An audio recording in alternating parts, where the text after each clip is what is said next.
All right. Hello, everyone. Welcome back. Growers Not Showers, episode 4. We got myself, we got ChatGPT Jack, and we got a special guest today. So, William Bosworth, mate, we go fucking way back. Funny enough, Will was the person who introduced me to the gym.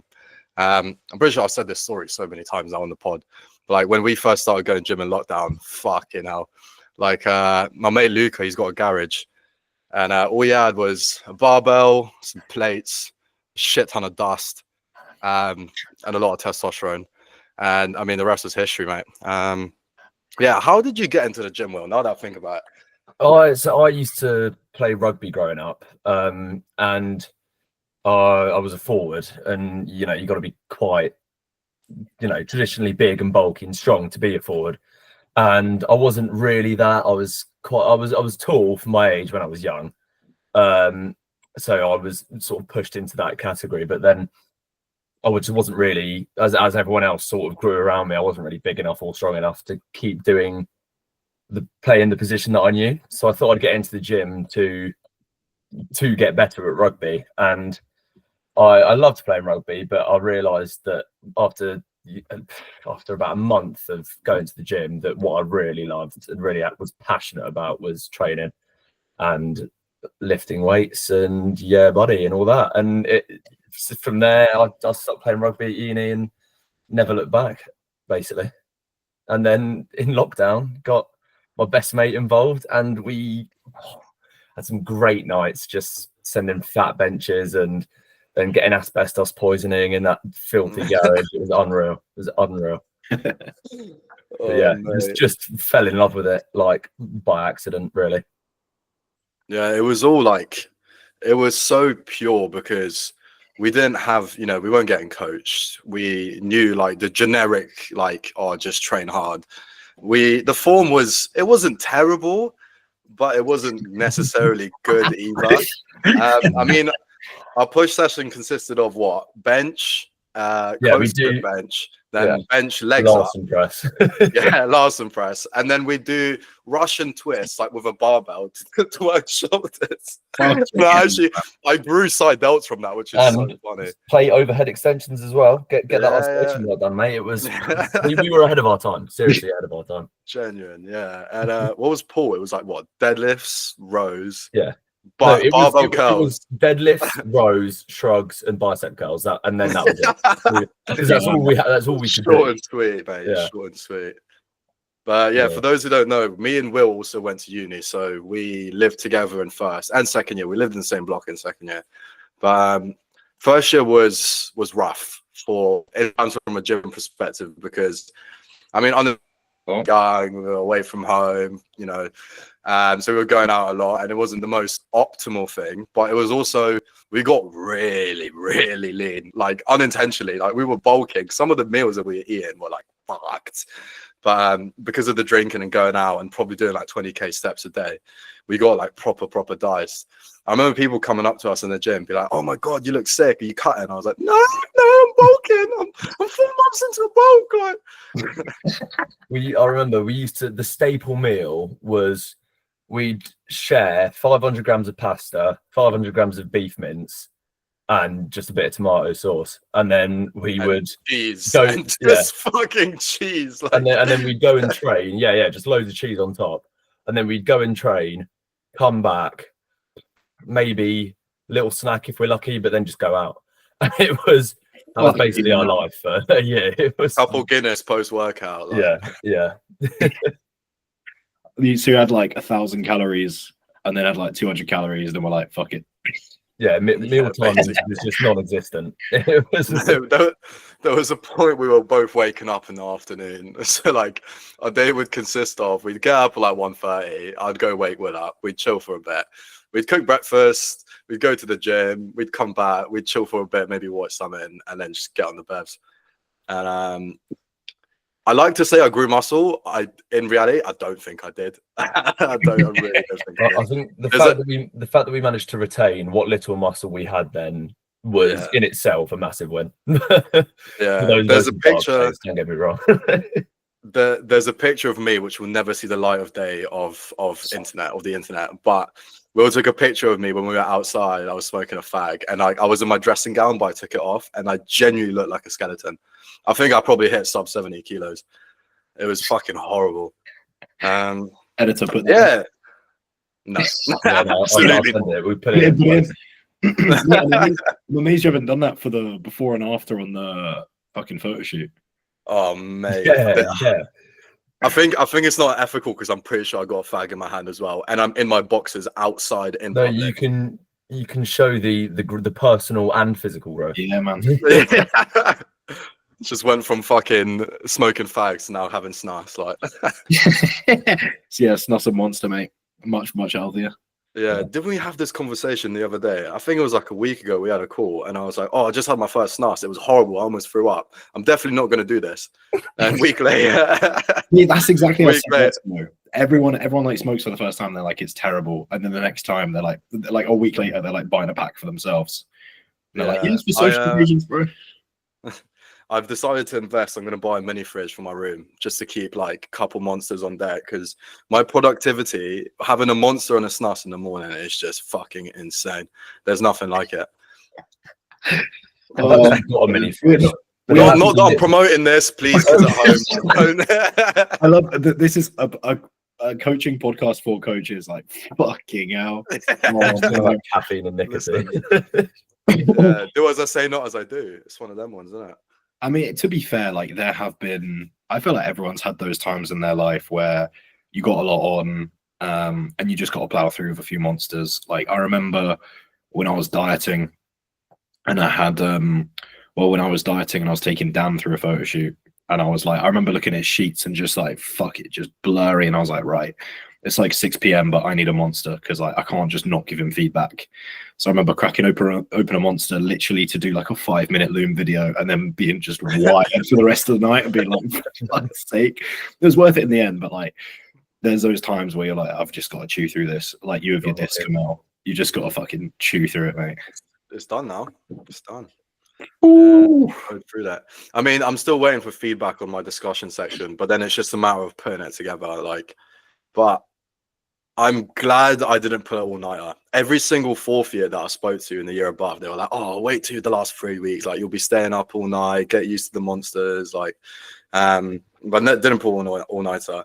I think for me, this doesn't come down to just this, but like general advice for doing work. What's worked for me is doing a little bit every day. So instead of like sitting down and be like, okay, I'm going to write 500 words today, I was like, okay, you know, on top of everything else that I have to do in a day, I'll do 100 words or 150 words, but every day, every single day. And that compounds. Like if I did that every single day for a week, I'm now like 700-800 words up, compared to if I picked one day where I just did 500 words and then after 2 hours my brain goes to mush. I think you have to be overcritical of the way that your brain works. Are you someone who's got a shorter attention span or a longer attention span, and you've got to tailor the way you work towards that? I know something that you talked about, Jack, is like setting timers on your phone and being like, okay, I'm going to work for 30 minutes. As soon as that 30 minutes is up, hands up, go and fucking rest, do something for 5 minutes, don't touch the keyboard. And I think that's also worked for me, where because I think I've got a relatively shorter attention span, which isn't necessarily bad, but it influences the way that you should structure your work. Yeah. And it doesn't necessarily mean that you can't be productive. It's actually the opposite. You can still be productive. You just have to go about it a different way. That really rings true with like what everyone says about, I was going to say training, but just bodybuilding in general at the minute. You just need to find what works best for you. Everyone's going to be out there with their own opinion saying, oh, this is the best way to do things, this is the best way to study, but you just need to try and find out what works for you. It's the same in bodybuilding. And like I'm glad that there's now a lot of onus towards, you know, own your own process and try and find out what works for you rather than just follow what your favorite influencer is telling you to do. Man, literally trying to influence people and tell them what to do, but it's just the same with studying. Hit an absolute PR with the productivity come out. Literally, man. The amount of studies recently that are coming out that are like, oh, actually, this thing that we thought mattered doesn't really matter as much as we thought. Like, yeah, no shit. Like, fucking, like full ROM versus length and partials, the same thing. If you're doing the same number of sets, it doesn't matter how much frequency you do. Pre-workout carbs doesn't matter. Just getting the same amount of carbs. like in a day, like shit like that. Like a lot of really anything, like whether it's bodybuilding or study or whatever, it's literally like you talked about, just leaning into your psychology, like what feels good for you. If you're forcing yourself to do something that feels wank, you're going to get a wank result. Whereas if you do something that feels pretty good, and you know that obviously like you're not being a complete muppet about it, because some people will be like, oh, this feels good, and then do like, I don't know, 15 sets of barbell back squats once every like year, and then never train legs again. You're like, yeah, well, but like as long as what you're doing is completely fucking stupid, you'll be fine, you know. Yeah, and I've had that epiphany now. Like I literally, so I was deadlifting today and I pulled my back and I was like, okay, let me actually reflect on this. Why did I start this SBD like fucking emo phase? Maybe I think it was into the psychological aspects of cutting and like getting in my own head. I was like, I'm so fucking weak. Like I'm so capable of, you know, lifting X amount of weight, blah, blah, blah. So I was like, do you know what? I'll give it a go. But now on the tail end of things, I'm really considering like, you know, my main goal is bodybuilding. Yes, I want to lift heavy weight, but I've bodybuilt for 4.5 years now, which means I've been doing primarily machines and stable or like exercises that have stability in them. I now am doing all these free weight stuff. Yes, from a muscular perspective, at least the main muscles working, I can lift a significantly amount more weight. But those poor little stabilizer muscles, my glute med, my supraspinatus, my poor little QL, my erectors are probably 7 or 8 times the size of my fucking QL. No wonder I pulled my back, you know?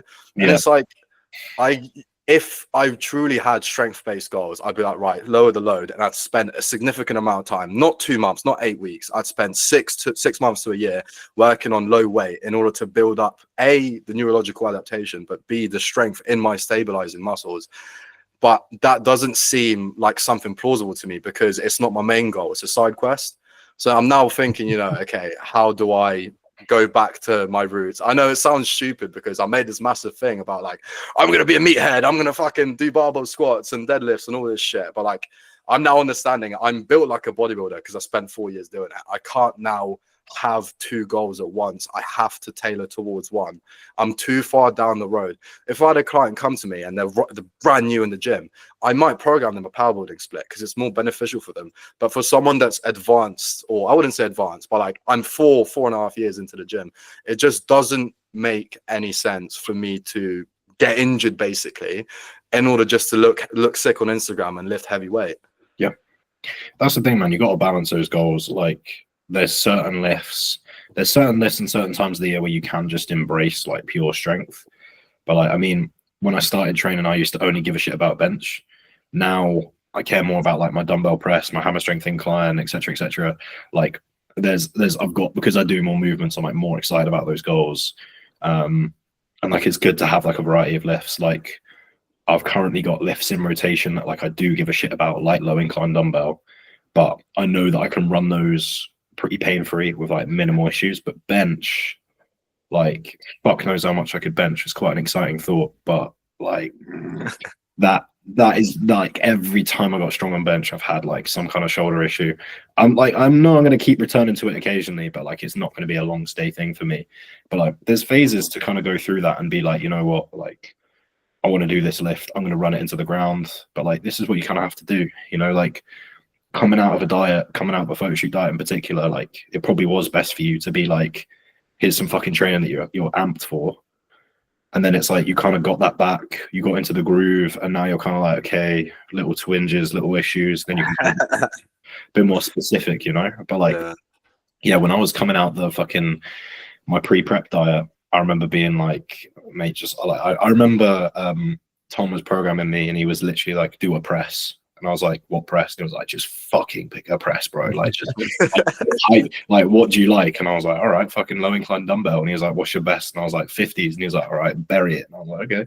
So like, there's a time and a place for that. It will get to the point where like my joints probably will flare with that low incline dumbbell press, and then I'll have to swap it for like, you know, a fly or something smarter. But for the time being, like having something meaty to like get my teeth into is a lot of fun. It can be, I feel like it can be a bit of a Pandora's box at times with these really, really fun, enjoyable lifts. Like when me and Camille used to squat, I spent ages barbell squatting because it was sort of the only option, but also I just thought you know, it's going to build me the best legs, and it's just Camille's legs look so good for me. Just get strong at it, and I'll have great legs like Camille. But it was more trouble than it's worth. I'd run into knee injuries all the time, and I think I got up to like 150, but my legs still look like shit. And it's again understanding that what might work for someone else may not work for you.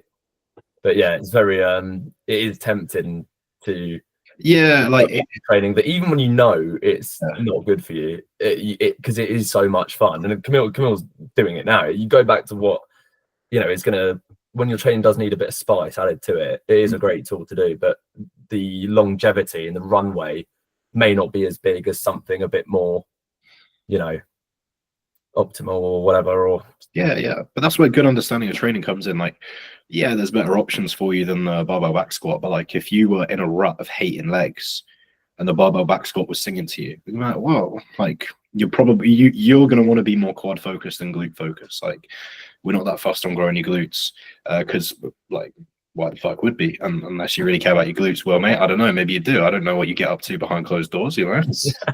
But the thing is, like, we can take the squat and we can go, okay, well, we've seen objectively like it's not that great for growth, so then we can analyze it and we can break it down and we can make it as best as possible while still making it fun.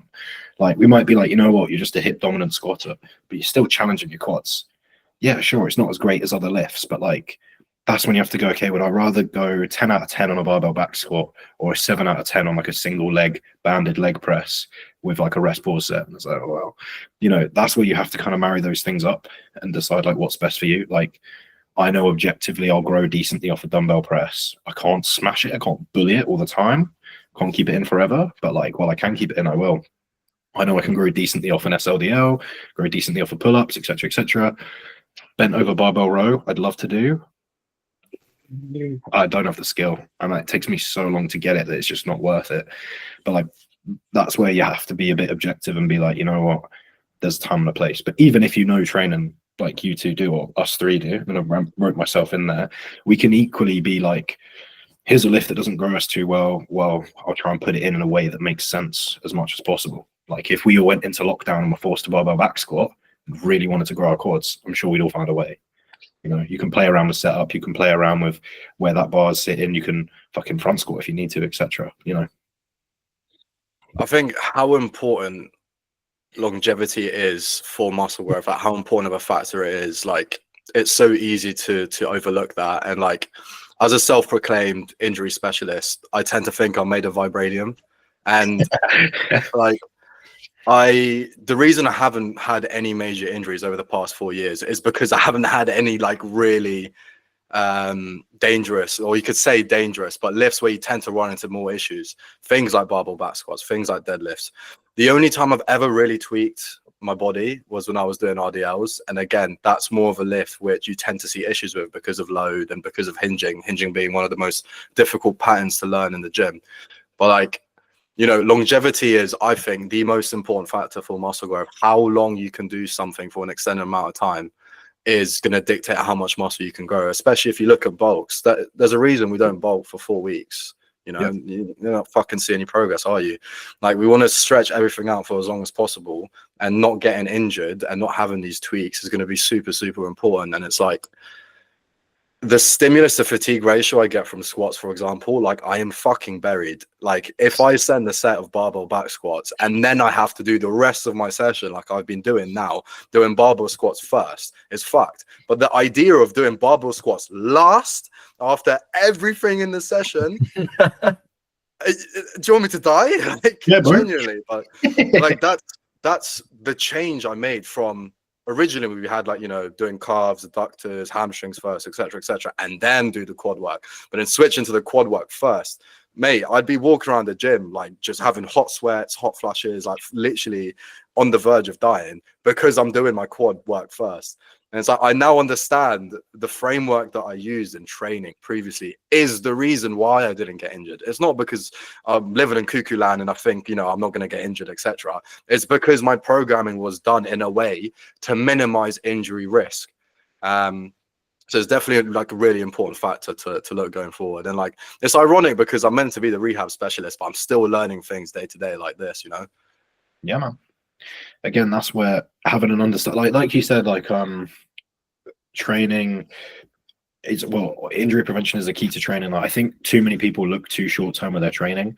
Like, there is benefit to having an unstable lift, like squat, bench, or dead, if you can get away with it. Because if you think from like a stability standpoint, like if you're able to routinely progress a barbell back squat relative to that difficulty, going on a hack, a Smith, going on a pendulum, going on a leg press, it feels like a piece of piss. Like, there's a lot to be said for it. I know Nick Gloff, bodybuilder I'm a big fan of, he's like, I always keep some kind of free weight movement for every single movement pattern. So something that's unstable. So like some kind of vertical pull, like a pull up, some kind of like unstable row, some kind of unstable press, because the skill that you build applies to everything. Like if you're doing an unstable press every week, fuck me, does your stable pressing fly? Yeah, so if you can keep yourself stable when doing something very unstable, imagine how stable you're going to be when you're locked into a machine with a chest pad or with whatever. And even just psychologically, just like getting into a machine and it just feels fucking stable, like the difference is insane. And that's where, again, like you can make a very, very good case for like if you haven't run some unstable work in a while, like someone like the fact that I haven't run an unstable row in a long time.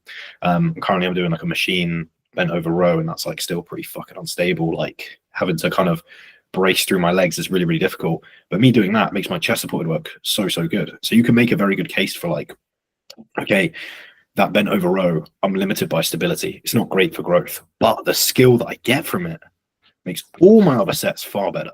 So if you take those 2 sets and you put them into direct hypertrophy work, what would the impact be? Yeah, you get 2 sets, slightly more growth, but what would the impact on the other sets be? Do you know what I mean? And that's where having a really good view of your training is fantastic. The same way that like sometimes I'll drop a client's training down to give them some rehabby stuff, or I'll kind of pull away some of the sets from their favorite lifts so that they don't get injured. And they're like, oh, but it's less sets. And I'm like, yeah, but it's more time, like more time overall. Like, yeah, you might be in the gym doing an hour and a half of training instead of 2 because you got a little cool down or warm up, or you've got slightly less volume, whatever. But half an hour each week, if we're doing this for a few more months, that's hours in the gym gained, you know, across that time. So I think too many people are just focused on like just set to set to set, because there's so much more at play. Like if people's only view of like SBD is just their value of like growth on a 1 set basis, like that's not really how the world works. We don't just do 1 set and then jump on stage. Like we train for months, years, decades, you know?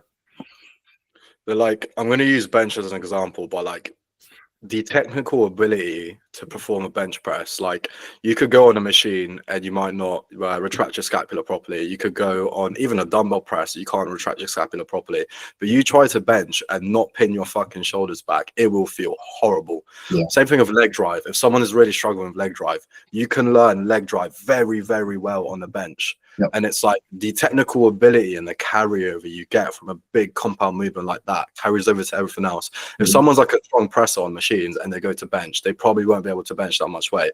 But if they can bench a shit ton of weight and went onto a press, they could probably press a shit ton of weight.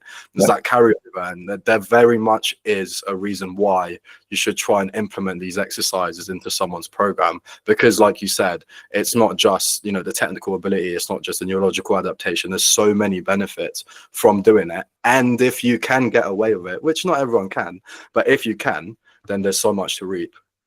And the psychological element of it as well, like so look, like people, you know, what's the most gym bro question you get? Fucking, oh, how much do you bench? Like the bench press is probably the most famous gym exercise. What everyone always cares about, is what everyone asks for. And like that motivation and that drive that you get, be like, oh, I want to bench more than my mate, or I want to bench more than this person.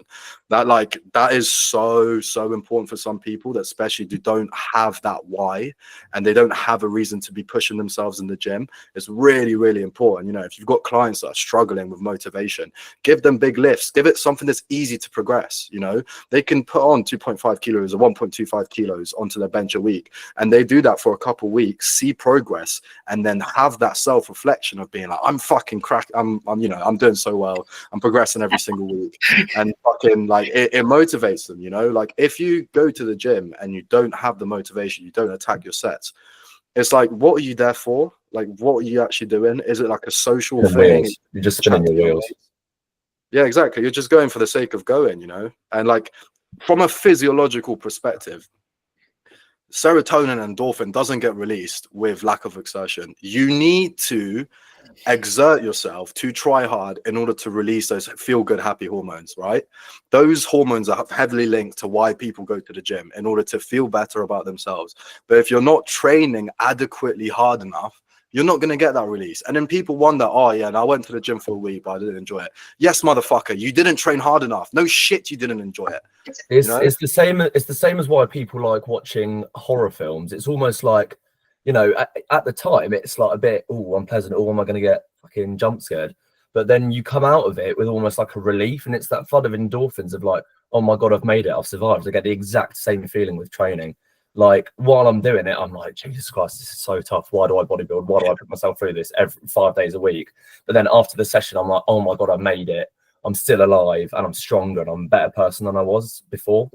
And just that is, for me, just sums up the beauty of this sport that we're in, and why the people who do it just get it. And it's just once you're in, you're in. Like, it's a shout out on the podcast, but it's just the most unreal feeling getting out of that session when, you know, you've given it your all and you just get that rush of endorphins. And it's like, yes, it is chemically changing your brain, but just emotionally, you like, there is no greater feeling.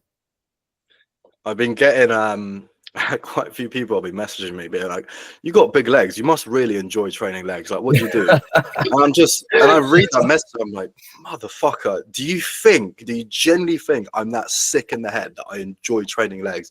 Like both of you, I don't know if I've trained legs. I know we did train legs together, but like both of you have seen me training legs. It's not a pleasurable experience. I don't wake up in the morning and be like, la la la la la, time to train legs, yay, I'm so fucking excited, yay. And then 10 minutes later into a leg session, I'm fucking starfishing on the floor like I'm fucking dying. Like I don't do it for the actual experience of training legs. No one, I've not met a single person that actually enjoys training legs. We do it for the outcome. Obviously, to have big legs, yes. I always say this, like, if you can progress your leg sets, you can progress every single set in your program. If a client comes to me and they're struggling with intensity, the very first thing I look at is their leg training. Are you progressing your leg press? Are you progressing, you know, your back squat or your hack squat? Stuff like that. Leg extensions, really good one. Like, people need to understand, there's so much more to training legs than just getting big legs. Training legs like teaches you how to apply yourself. You know, every time is deeply exactly. every time I've barbell squatted in the past 2 months, I get like my palms start sweating, I start hyperventilating. Like I'm genuinely scared to get under that barbell. I think Jack said this on a pod a couple of weeks ago. I was watching it the other day. It was like, yeah, I think it was you talking about lockdown training. And he went, oh, I used to like look outside my window and see that fucking squat rack. And I used to be nervous, like go to sleep, like, oh my God, I've got legs tomorrow. I'm the same. I'm like, oh my God, 3 working sets of leg press tomorrow. Like, fuck. But then it makes the reward of doing it just even more sweet. Yeah. Mate, it'd be Monday. I'd be training push. I'd be like, fuck, I got legs on Wednesday. I got a pull in between. I think the thing about training legs though is like, I remember like at uni is when it really clicked. Like I was training on my landing. I was doing barbell squats like with a like shit standard bar, not even a landing is insanity. Yeah, it was a reinforced landing, but literally like it was like this landing. There's like everyone's bedrooms around. I was like, is it chill if I train? And I'm like, yeah. So I had like this shit squat rack and like I would load up like these sharp 20 plates. And like, yeah, I remember squatting there and like, I literally remember like every single session I put on my Snapchat story, something like fucking bitching, be like, fuck this is awful. I'm not looking for this. Like I would run squats and then pause squats and I do it twice a week and I progress it twice a week. You know, it's fucking awful. And I'd literally just take like 1 rep as a progression. I'd be like gassed if I got that. And I remember like every single time, just that feeling of like, I literally like, I don't care. I literally don't care. I was like, you could hit me with a car. I'd be like, compared to squatting, like you genuinely feel like you can take on anything. I'd be like, I could literally randomly get lit on fire. And if I've done my squats for that week, I'd be like, it's calm, I'll just shower. Like, you know what I mean? It's just, you're not stressed about anything else because that is like the most stressful thing you've got going on. It probably sounds so stupid to be, well, hopefully not this podcast, but like if you get it, you get it. Yeah. It's the most stressful thing in the world. And then when you get it done, you're like, I can take on the fucking world. I literally don't give a shit anymore. Like I remember once the squats were done, you take a rest. Next day, bench would come around, and I'd be like, piece of fucking piss, bro. Like, Yeah, let me have it. You know, it's like a reward afterwards. But the legs was the real train. That's why I always get confused, like when you have people who are like, oh, I'm really serious about training, but then they're just bottling it on legs. I'm like, legs is where training is the most. Like legs is training. Like the rest is the fluff. It's the fun. Like everyone could do the other stuff, but like if like it's especially people who are like, I'm really serious about this. I'm like this is it, bro. Like what? It's kind of bizarre to me. Like you don't have to like it, but like you have to really try them. Or even if it's, well, to be fair, even if it's people who are like, I fucking love training hard, but then you must love legs. They're like, no. And it's like, well, come on. That's where it like it gets. You got to lean into it. You have to lean into it. Yeah, exactly. Yeah, but I think the fact that a lot of people, like, if anyone also has like neutral opinions on legs, I'm like, I don't think you're training hard enough. Like, you kind of need to be like an absolute sadistic fuck, or you need to be like living in fear of it. Because if you live in fear of it, it shows that like you do care. You know what I mean? Like it's so easy. And you take it seriously. Yeah, exactly. Like, if like the only reason we're scared is because we're like, we have to progress this. Imagine if you were like, I'll just go in and I've just got 3 sets of leg press, like you said, Will. It's like, well, the asterisk there is that it's going to be good form and you're going to progress it. Yeah. If it's just 3 sets of leg press, we could just do the machine, like no plates added. You know, that's 3 sets, calm. But that's where that like fear comes in, because you know that you're going to fucking take it seriously.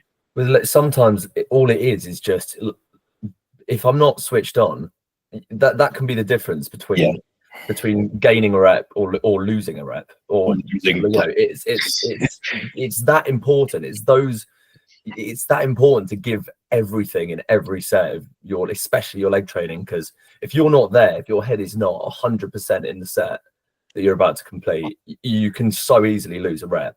Yep. And then that can then just snowball, and you can ruin your entire session. It's happened to me before. So it's about, you know, acquiring that skill of knowing how to take yourself there and go, just flick that switch from, you know, if you're playing with mates, just laughing, joking, to right, head on, serious to, no, fucking, I'm gonna murder this set, and I'm gonna murder my legs, and I'm gonna be okay afterwards, but we've got to do it first. No, it's so funny. Like, people will ask me like, oh, like, you know, you've got well-developed legs, like how much quad work do you do? And I'm like, oh, I'll do like 4 sets per session. And they're like, what, 4 sets? I'm like, yeah, 4 sets. Like 2 sets on a hack squat. Like some people can't, like the amount of stimulus that you can have from leg training, just doing not low reps, but like not that much volume, is ridiculous. I've been on like between 4 to 6 sets of quads per session for, I don't know, 3 years. Every time I've tried to go above that, I've just run into recovery issues. I simply cannot do more than that. And that's like, but every single one of those sets produces so much stimulus, and you get so much out of it. You don't need to do more. So when you genuinely train hard, less is more. Yeah, exactly. The quality is more important than the quantity. Yeah, there's certain muscle groups where like your arms and your delts you can tolerate more. There's a time and a place to like push around and play with more and see what you can do. But like, yeah, I mean, like fucking, yeah, like with Camille's legs, doing more than 4 sets in a session is just not going to be that productive. Like maybe if we were running a split where you didn't train as frequently, but it'd still be the same number of weekly sets, you know. But yeah, that's where knowing like where you top out. For me, my chest cannot take a lot of volume. Like my pressing will just start to die after like probably above like 8 sets a week of chest work. But knowing how to like get the most out of those sets is key, because anyone can do 8 sets of chest, anyone can do 8 sets of quad, whatever. But it's knowing how to like make those as functional as possible, and almost like you're trying to make your need for sets as low as possible as well. You know, like with every single movement, as much as arms and delts can tolerate more volume, you do still want to absolutely fucking smash them. Yeah, and this is why it's up. Yeah, sorry, go on. Yeah, it's like with going in at extremely high volume. First of all, you're giving yourself no runway to progress through adding sets on. Then if you start and you're doing 15 sets per muscle group per week, you're not going to, once you do, well, I doubt you will, but once you do eventually get genuinely big from doing that, you're trying to escalate volume from there. It will be almost impossible. Your body just won't be able to take it because you will be that much stronger that it's like you'll take hours to train as well. It's just not practical. Yeah, and it's like, okay, you're doing 15 sets, but are you progressing all 15 sets? Like, first thing, you know, when a client has a lagging body part, and like, cool, am I just going to add extra sets? No, the first thing you look at is the quality of the set. Okay, I'm not struggling to grow my chest, but then they show you an incline press and it's all front delt. And it's like, okay, yeah, I could slam, you know, an extra 5 sets a week, but where the fuck is the growth going to go? To your front delt and not your chest? Do you know what I mean? It's like, the junk volume is very much a thing, and it's the more advanced you get in terms of lifting, you know, the less actual total volume you need to get stimulus. So anything additionally that you're doing on top of that it's just going to be fucking useless. It's just going to build up extra fatigue, but not give you that much stimulus. So like the very first thing to do if a client is struggling with body part is to check their form. Make sure they're getting the most out of that specific lift, increase the quality, and make sure they then progress that every single week. Like the clients that I've had that have come to me with struggling body parts, I've put them on a split, realized, okay, cool, you know, we might be doing additional work on this body part, but I haven't had to ramp up the volume at all. They've grown simply from the adjustments that we've made to their form, you know, and they're like, okay, no, wow, I can actually feel my chest. Or I can actually feel my lats working, etc., etc. You know, the quality is so much more important than the quantity. This is exactly why getting a coach is important for anyone, no matter what stage. Even more so when you're starting out, when you're new to lifting. Because I had that thought. It was, oh well, I don't need a coach now because, you know, I barely know anything. Like, it's, you know, I'm so far down the ladder of training and bodybuilding that I'm not even going to understand it. But I spent my first year, maybe 2 years, doing exactly what Camille just said, like junk volume, 3 sets of 8 to 12 on every single exercise, like not to failure, just to those rep ranges, because I didn't know any better. But if I had a coach for those 2 years, I would know that. I would have been taught that. And that is why getting someone who knows what they're talking about is such a good investment into yourself, because, you know, there's no shame in not being knowledgeable about something you just have never been taught, or you can't expect to know everything about a topic when you just start out. But yeah, that's why if any of you lot are watching and don't have a coach that's from the Archer Academy, then fucking get in. Yeah, mate, I remember the first time I got coached by Jack, and at this point it was 2 sets. Everything was 2 sets. I was like religious, like you have to train top set back off. And I remember looking at the program, I was like, what? 3 sets of lateral raises? How is this possible? This is blasphemy. I was like, Jack, actually used to think that was the only way to train. Yeah, genuine. Yeah, literally. I was like, top set back off. I did top set back off on like rear delt flies. Like, I was religious. I remember looking at the program, I was like, is this like a typing error? Like, did he mean to do this? Like, is there I remember we got on the call and you were like, oh yeah, delts and lats I want to work on. And I was like, you know, run me through your approach. And you were like, yeah, top set back off. And I was like, okay, why top set back off? And you're like, well, top set back off. And I was like, have you tried more volume? And you were like, I was fully expecting you to be like, yeah, I tried more volume, I couldn't tolerate it. I'd be like, fair enough, mate. If you can only do 2 sets, if you want to run one heavier, cool. But the fact that you were like, nah, bro, I've never even run the volume higher. I was like, well, at least try. Like, you can't just. But the thing is, like, the best way to look at set quality is kind of like digestive quality. It's a prerequisite. Like, I wouldn't just take someone who's got shite digestion and just ramp their food up, like, because it's just going to get worse. If you've got someone who has shite set quality, like, why would you just needlessly give them more? Like Camille said, if you're giving them a chest exercise and it's not growing their chest because they're moving incorrectly, you're going to get them injured or grow the wrong thing. What a waste of time. If you've got someone who's just nowhere near failure, they're just going to continue that. And the thing is, often if you've got someone who's like, if it's a form issue, it's going to cause injury, or it's just going to grow the wrong thing. If it's an intensity issue, if someone doing 2 sets doesn't make them train hard, giving them 4 isn't going to make them train any fucking harder. It's going to make them worse, because they're just going to rush through it even more. And like, that's the thing. Even when I talk to coaches who like are fans personally and of giving like RIR and high volume training, which is absolutely fine. I don't think you should have a personal preference with clients, but sure. But like, if you want to give that to clients, I spoke to a coach who said, I give RIR because my clients don't like training to failure. And I was like, you know that through RIR, they still have to train to failure or close to. And he was like, yeah. I was like, so then you might as well teach them. Like, it's pointless being like, oh, you don't like doing this thing that's somewhat necessary. Like, you don't need to train to failure year round. You just categorically don't. But you have to at some points. Because there comes a time where to progress your sets, you have to. There comes a time where you desensitize to that lack of stimulus and you have to push beyond it. Like, if you look at anyone who trains RIR, what do they do before a deload? Train to fucking failure. If you're not doing that, you're training to RIR incorrectly. And if you have someone who's doing RIR because they hate failure, guess when they do failure? They do failure when it's 5 sets of hacks, 10 sets of extensions, shit like that. They're not going to do it. They're not going to follow it through. So it's almost better to take something like that and drop their volume back. Like, that makes more sense. The only time I would really say it's good to do RIR training is pure fatigue management. But if you hate volume, if you hate intensity, RIR is only going to make that worse. And also for someone to learn how many, say, oh yeah, take 3 reps in reserve. How does someone know what 3 reps in reserve is if they've never trained 2 or like never trained close to or 2 failure before? They're going to think they've got 4 left, but they may have 6. They may have 1. They may have 10. Like, if you've never taken it there, how do you expect to know what 4 RIR is? Yeah, exactly. That's the thing. It has to be a prerequisite of training. Like, when you're training, the first thing you need to do is establish your baseline of training fucking hard with good fucking form. You need the good form in there. Too many people learn one or the other. Too many people have textbook form lifting 1 kilo and they could lift 100. You got too many people who are just, they get on the hack, so they're just bouncing out the hole. They're getting forced reps from the first fucking rep. They're like reverse banding it. They're doing everything that they can to just like get that set to be as painless as possible. Knee wraps, all that shit. Like, they're huffing ammonia and they don't fucking need it. Like, waste of time. You need to make like that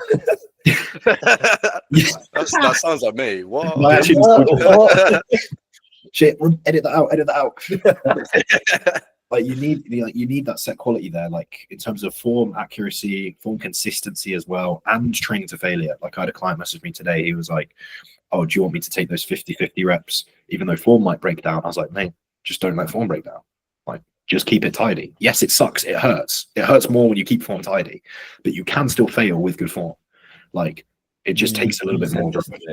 You said this to me when I first started getting coached by you. It was like, yeah, he was like, oh, it doesn't need to be train hard or train accurately. It can still be both. Yeah, it's like, this whole touching your weights and whatnot. It's like you can just keep form the same and still train really fucking hard. But it doesn't. It's not one or the other. They can go hand in hand. Yeah, my first time dumbbell press in the 60s was paused, bro. Never pressed that that heavy at all, and it was paused with a slow eccentric. Like, there's no need to throw it out. The reason that people let form slip towards the back end of a set is because it's easy. It's because it's like, I'm in so much pain, bro. Just fucking get the rep done. But like, take your time. It will feel worse because you can't cheat, but like, you will grow more from it, and that's actual failure. Then you don't go, oh, I got 9 reps, but 2 of them were shit. What should I do? You go, I got 9 fucking reps. Or you go, I got 8 reps, which is less, but I got 8 fucking reps. But once you have that baseline, then play with your volume, then push it up. Sure, if you've got the time, if you've got the energy, if you've got the recovery, fucking go for it. More is more in that case. But you're probably not going to be able to push it up as much as you think. And you need that baseline first, and that baseline takes time. And the danger is, if you push volume too aggressively, you lose that baseline. But like, that's where, again, you have to be careful. For me, if I push my volume up too aggressively, as I'm sure you could guess, I get injured. So I have to be fucking careful there. But like, there have been many times where I've aggressively shoved volume, and like, it's been a real battle to maintain that quality. But I only increase volume if I've got that quality. But you can't do it forever. You'll have to deload after like 6 weeks because you die. You have to embrace the pain. You literally, like, I trained with a client the other day, and I can't remember what exercise it was. I think it was some row, and he asked me, he was like, you did the first 5 reps like relatively quickly, but then you did the last 3 reps really, really slow. He was like, why is that? And I was like, well, if you think about it from a hypertrophy standpoint, the first 5 reps are less beneficial than the last 3 reps. It's like, you can get through this beginning of the set. If someone doesn't like enjoying, training 3 seconds eccentric and then pausing the bottom, yeah, that's fine. but don't undermine the importance of, you know, the last couple reps. That's where the money's at. It's like I can do the first 5 reps, me head just ooh, ooh, ooh, and then the last fucking 3 reps, I can slow it down, milk it, and get everything I wanted from that set with only those 3 reps. And it goes. The speed of your concentric is the same on your first rep versus your last rep. You're not fucking training hard. Yeah, No, you're literally not. I've done And that. if you're not visually, that's another one. If they're visually like just not changing, that you don't see any exertion from their face, that's a good indication of they're just not like exerting themselves. They're not training hard enough. I did that once with a client. I took his first rep out of context. Like I edited out to be 1 rep on loop, and I took his last rep and edited out on 1 loop, and I shuffled them around. And I was like, which is which? And he was like, oh shit. And I was like, yeah, That's great. That is savage. I was trying to get. I was like, your first rep and your last rep are identical, and he was like, I don't see it. And I was like, okay, look, one of these is your first, one of these is the last. Which is which? Yeah. And You're a cruel man. he was like, I can't tell, and I was like, exactly. That's the thing, though. Like, No more form clips for you, Jack. the thing about the thing about form clips is like it's an ongoing joke to the listeners at home. It's an ongoing joke in the group chat that I'm horrendous with form feedback. Like I just bully everyone and say more reps, and it is true. I do tell a lot of people there's more there, but like I don't think a lot of people see the form feedback like give myself, and like it's the same thing. But I've very rarely seen a set where even me or anyone else is like, yeah, bro, you got it. Like I'll be like, that was a good fucking set. You have got more, but that was a good fucking set. Like, you know, or I'll be like, sick one, go again. Like good, you know, it depends on the person. But because for some people who are newer to the gym, telling them that is just going to break their hearts. You just have to be like, that was really fucking good. I know you can do this again. But like with myself, I'll, you know, even be like, this was a good set. Like there's more here, but that was a really fucking good set, you know, or I might be like, that last rep was shit, or that was shit, or, you know, but you have to be critical with yourself. And it's okay that you're like, as long as your lifts are still good, which they are, like I'll tell people if they're really bad lifts, but like if I give Camille feedback that's like, you've got more reps, mate, still a fucking good set. There's still more to work on. Like just because there's more to work on doesn't mean that like it's not about set. And it's reassuring, I find, like if someone gave me the feedback of that's perfect, you literally couldn't have got another rep, I'll be like, fuck, I gotta progress that next week. Like, can I? Or as if someone goes, mate, you've got more, I'm going into that next session, like, right, I'm here to fucking take that. You know what I mean? It's reassuring if it's like you've hit a new weight, you watch it back and you're like, that was mint. There's no reason I can't progress that. You know what I mean? It's almost gamifying it, like, you know, trying to beat the score from last week, and it's like, right, I want to make sure that my form feedback for this clip is it's not going to be perfect this time, it might not be perfect next time, but I want it to be better than last week, and that is literally what we do is about.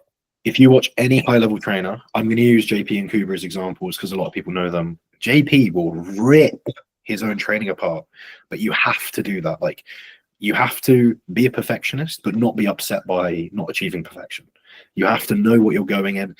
Going into sets shouldn't just be like more weight, more reps. It should be like slow down on your warm-ups. It should be pause the fucking stretch. It should be readjust the seat. There should be something, even if it's just like don't rest so much between reps, or just push harder, or add on 5% more load and take a rep. Like having an idea of like, I'm here not just to kind of increase numbers, but to get more out of this, like retract those scaps or do a range of motion assessment to check that you can go all the way, whatever the fuck it is.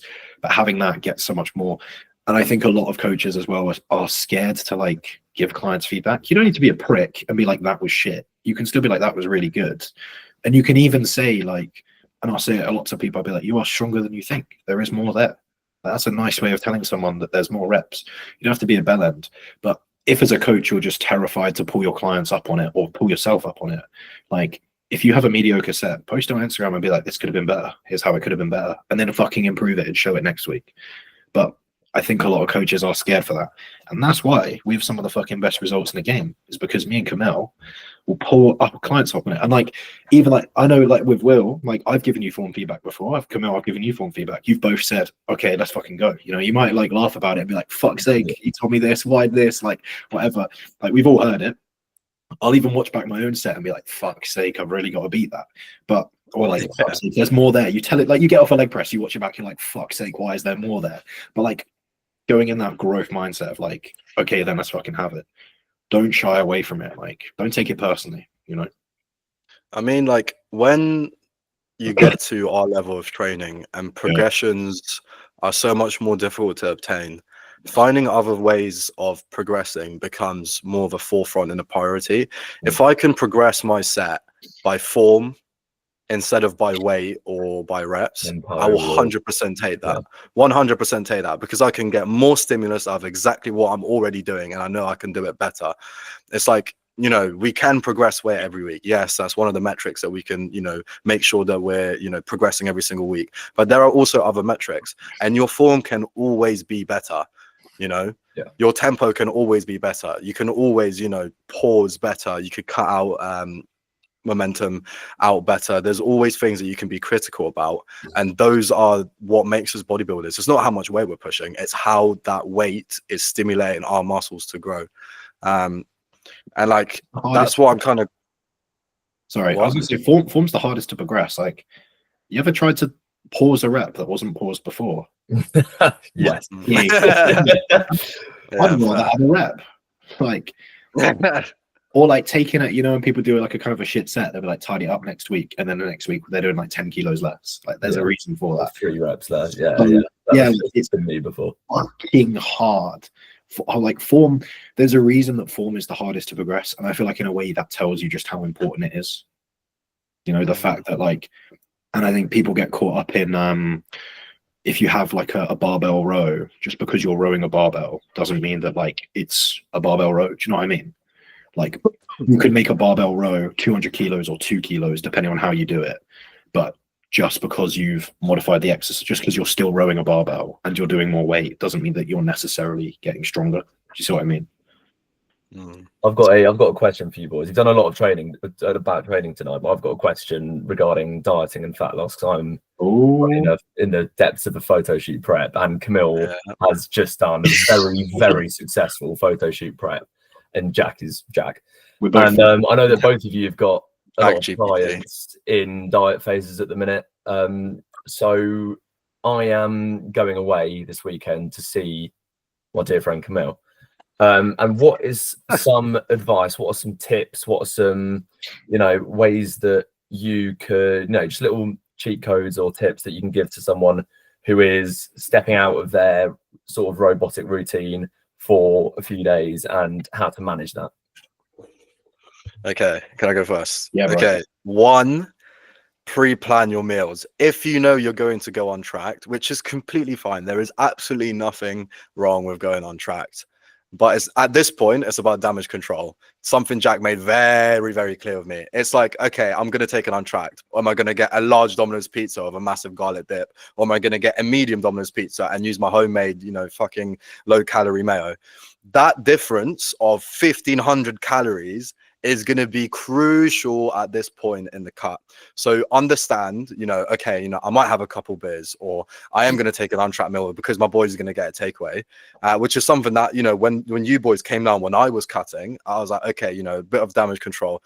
I remember it was one weekend, I took 2 untracks, and I told Jack, and I was like, yeah, the second one made me feel disgusting. But like, when you boys ordered the 3rd takeaway, I was like, I am not participating.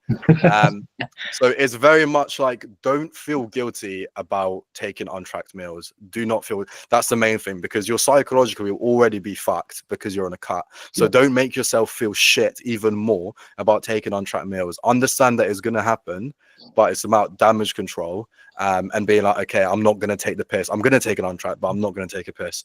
Second thing, just general advice for people who are cutting, but like for me, that's something that was really beneficial is, you know, hydration, but specifically I always have like low calorie or no calorie syrup in my water, which would help with like sugar.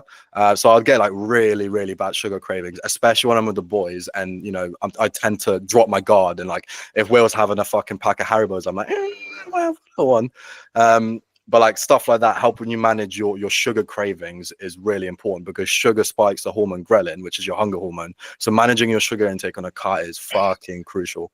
So those are like my 2 main pointers. For anyone in a diet phase out there, sugar-free cherry tango is an absolute cheat code. Get it by the slab. It is unreal, and it just gives you that little sort of sweet treat without actually having a sweet treat. Go. That's I would say for dieting, the biggest thing you can do is turn that weakness into a strength. So the issue is environment, right? If you turn that environment into, and this is like, I think for lads, the most difficult, but also the biggest reason that people fuck up is like the amount of times I tell this to a lot of people in diet phases is like, give people heads up. Like, if you tell, like, it helps because you're going with Camille, and obviously Camille knows exactly where you're at from personal experience. But like the people that you're going with, talk to them, plan it ahead, and say, look, guys, right, it's this one time. This is this is one of however many times I'm going to see you before the shoot. 1, 2, 3. It's not going to be tons, right? It might only be like, you say if it's 5, right? So you want a 5. The rest of your life, you're not going to be in a photo shoot. But it's one of these 5. So you have to go like, look, for the next few, I'm gonna be there. I'm bringing Tupperware though, or I'm doing this, or if we go to Mackey's, I'm gonna go to the shop opposite. I'm gonna get cooked chicken. I'm gonna go get a fucking salad from Mackey's. You can do that. I've done it, and you can be like, right, I'm gonna bring a tin of tuna. I'm gonna get a fucking salad from Mackey's. I'm gonna make that. Like, if I'm on the pints, I'm having one, and then I'm cutting off. Don't fucking force me to do it. It's just gonna make me feel shit. Just talk to people around you, like. When I was in my pre-prep diet, like as soon as I entered the diet, first thing I did was like, I told my family, told my missus, I was like, I'm dieting now. This is what that means. And if you set that expectation of like, here's what I'm going to be doing, and here's why I'm doing it, and here's what I'm happy with, then it's set. Like, even just saying, look, I'm going to have a takeaway with you, but like, I'm dieting, I'm trying not to take the piss. So like, if you see me take the piss, or if you're going to encourage me to take the piss, just fucking don't, because you're just going to piss me off or whatever, or you're just going to make me feel shit the next day, and just reminding people like, this isn't forever. This isn't how I'm going to be for the rest of my life. It's just how I'm going to be in this short period of time. You can even say to people, and like, one thing I did is I was like, as soon as the diet's over, I arranged with my mum to go out to eat. Because she kept inviting me over, and I would be like, okay, but I'm going to bring my own food, and she'd be like, fine. I felt so bad, but I was like, you know what? Here's when I'm done dieting. Week after, let's just go out for a meal, you and me, and like that then makes them feel like, oh, okay, cool. But you can still spend time with them. I'd still be like, Mum, I'm going to come visit. I'm going to spend time with you, but like I have to bring my own food, because if you put food in front of me, either I'm not going to eat it and I'm going to feel like a bellend, or I'm going to eat it and I'm going to feel like a bellend. Either way, you're gonna feel like a bellend. Turn that weakness into a strength, because now if you're in an environment of people who know what you're doing, and like they support you and they know what to expect, and you've kind of planned it ahead, it makes it far harder to fuck up. Because even if you have a moment of weakness of like, oh fuck it, everyone's gonna be like, well, didn't you say this, mate? Didn't you say that, mate? And it's like, you're kind of then you might feel an element of guilt, and if you feel an element of guilt, it's probably because it's not what you want to do. But you might go, actually, you know what, I'm okay with this, and then you can kind of enjoy yourself, whatever. But either way, it builds a good balance. If you're like, oh, I'm not gonna have a takeaway, and then you go to have a takeaway, and they're like, what are you doing? You're like, well, actually, there's a sensible option here, whatever. Yeah, that Mackie salad raw cooked chicken is inspired, by the way. I've done it. Absolutely inspired. Yeah, I did that when the boys came down. But another thing I was going to say that I'd recommend, maybe not necessarily for someone who's as deep into a cut as well, but we can look at weekly calories instead of daily calories. So if you knew that you spilt over a specific day, we can be like, okay, I spilled over 800 calories. We can be like, all right, cool. Then we can take 100 calories out of every single day over the week, and now we're still at baseline, and we worked our way back to being on the same calories. It's not ideal, it's not optimal, but it's a way for you to work back. And this goes back to saying why it's important to work with a coach, because the average individual wouldn't just say that for themselves, like, oh yeah, I took the piss on the weekend, so I'm going to eat less over the next coming days. It's like having a coach, having someone actually sit down and do the numbers and tell you exactly what to do is so fucking crucial. Like, even coaches need coaches. Like the thought of doing my own programming makes me feel sick in the stomach. It's just too much. I would be like constantly changing things. I do not want the grades. Do not give I would be so. I'd do like hour-long check-ins for myself. Be like, hi Camille, welcome back to your own check-in. Like, I remember like every time I've tried to run my own program completely, like just freeboard, it's always been like it's just never been a good one.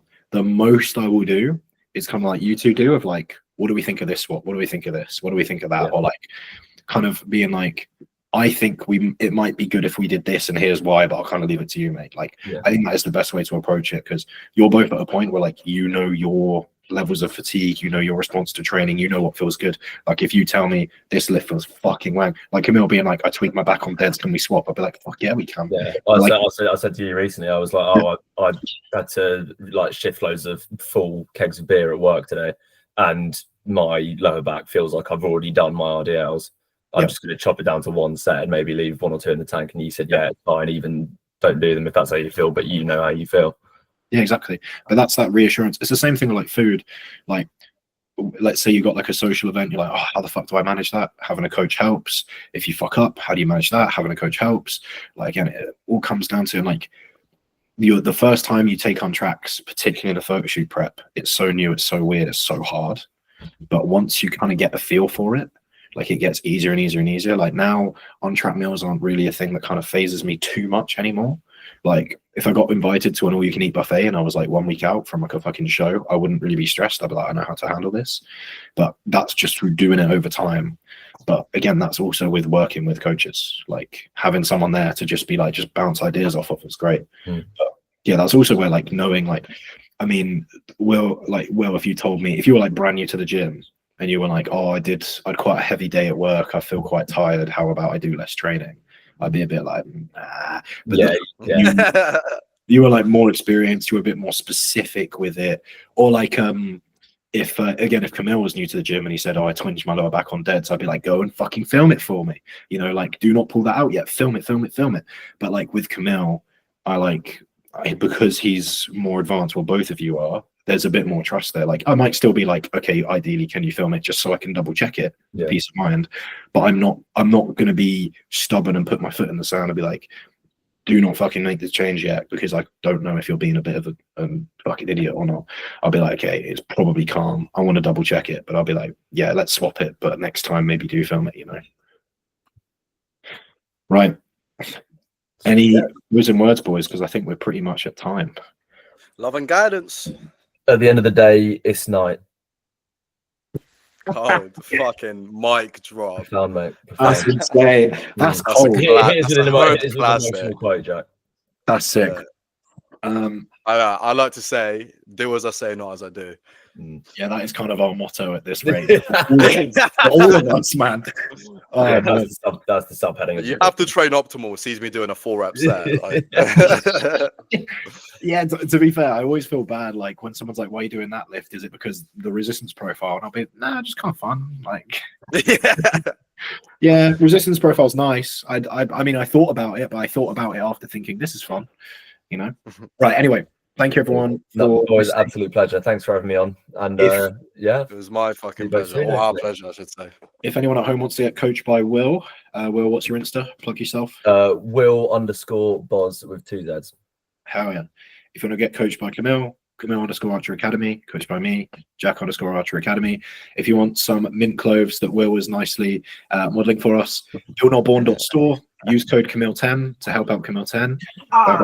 Oh, there it is. Camille10. That's your name. It's like Ben 10, isn't it? That's what it's model, mate. What can I say? Model. Yeah. Thanks for liking and subscribing on YouTube and rating on Spotify. Everyone have a fucking mint day. Thank you. Goodbye.